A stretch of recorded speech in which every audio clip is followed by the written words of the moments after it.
Evergreen.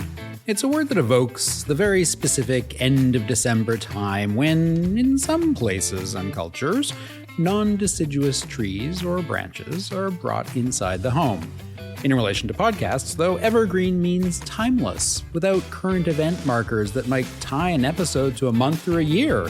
Oh, language. Oh, digital media. Oh, Tannenbaum.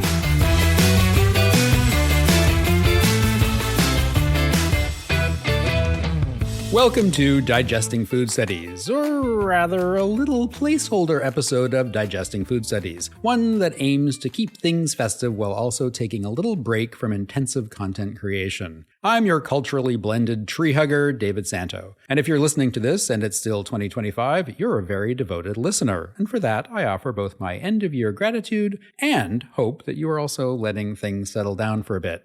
It's been a rough time for so many of us, and we all need a break. But rather than dwell too much on the not-so-evergreen nature of food systems, socio-political transitions, and agroclimatic systems, I'm offering up a little seasonal gift. One that takes the form of some recommendations for other places to get your food podcasting fix. We'll be back at the start of 2026 with another 8 episodes of Digesting Food Studies talking about eating and social isolation, fisheries and Nanaimo bars, reading menus as historical artifacts, carceral food systems, and even more. If you've already listened this season, you will know that we'll be telling stories and histories, thinking critically about systems, responding to Canadian food studies publications, and sharing lots of links and resources. In the meantime, though, here are a few suggestions for food and food system-related podcasts produced by other folks in the Canadian food studies community. Links to all these series can be found in the show notes. First up, the Ecopolitics Podcast, a series for students and researchers studying environmental politics. Carleton University political science professors Peter Andre and Ryan Katz-Rosine explore some large themes, not all of them related to food, but maybe they are. Anyway, it's a deep dive into some meaty issues, and the episode cover artwork by Adam Ashby-Gibbard is truly stunning, worth a gallery exhibition. Then there's The Ground Up from MacEwan Media Production and MacEwan University's Dr. Alyssa Overend. It focuses on urban food solutions, including gardening for local food production and the emerging area of entomophagy, that is, eating insects. Several new episodes are on the way, but in the meantime, listen and learn from the first 2, which offer some thoughtful and applicable responses to our current food system times. If you're looking for more big thinking about more big questions, check out the Second Transition podcast, in which anthropologist and science communicator Phil Loring, who's also one of the executive producers of Digesting Food Studies, asks guests from around the world, what might a radically changed future entail? And what steps can we take right now to change course and make such a future possible? Again, it's not always about food specifically, but then as I keep saying, everything's about food, isn't it? For an outsider-insider perspective on Canadian food, cross the southern border, figuratively anyway, and spend some time with Capri Cafaro and her Heritage Radio Network show, Eat Your Heartland Out. Though it's usually focused on the United Statesian Midwest, Capri also did a special limited series of 8 shows on Canadian food and foodways, running from episode 89 to 93, and then again from 100 to 102. Capri's love of Canada is evident, and in this case, it's a lot of fun to hear about things from a distinctly American angle.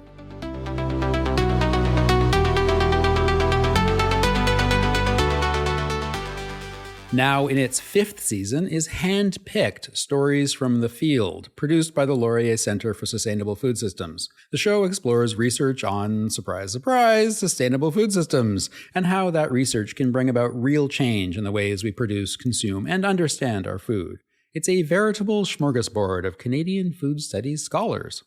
Finally, and I won't humble brag about it, there's Making a Meal of It, my own podcast produced that year when suddenly I just didn't have any teaching contracts. My partner Maxime said, use the time to make a podcast, and I said, sure, why not? I never looked back, but Maxime may have regretted his suggestion a bit since I made him take part in the show. The Stick This in Your Mouth segment was a listener favorite, largely because I made him eat a lot of rather odd stuff and then talk about it.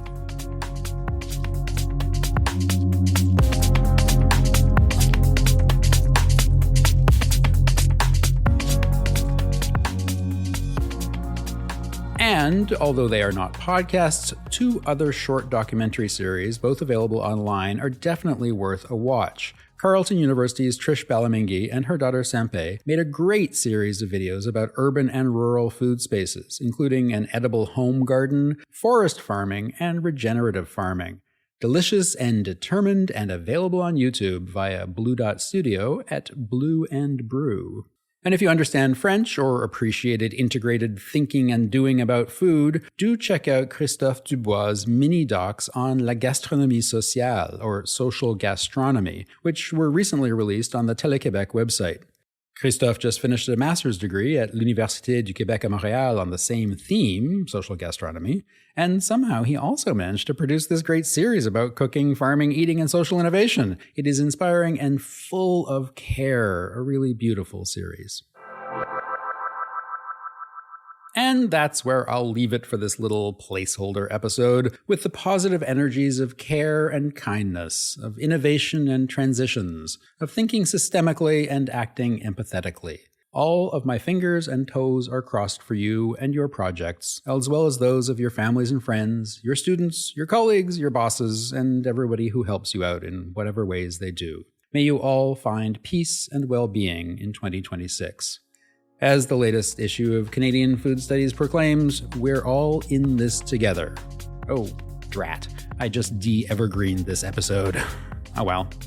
And on the subject of togetherness, we need to remember also that our foes and adversaries and critics and bullies, they're in this with us too. In the food systems, that is. So though we still need to push back against injustice and hunger and environmental degradation, let's also hold out hope that we can find a space at the Food Studies buffet for everyone, including those we don't necessarily agree with. Since I had no guests this week, I will offer my sincere and abiding thanks, really, to you, the listeners. If a podcast episode drops in the forest and there's no one on Spotify or RSS.com to listen, does it register as a download? Okay, that's not the greatest paraphrasing of an ancient and meaningful koan, I admit. Just be glad I didn't make any dad jokes about food. Oh, so tempting, though. Okay, no. And as I said, check out the show notes for the links to the podcast and video series I mentioned. And, above all, take care of yourselves. Be well, be good, be happy. Talk to you in 2026.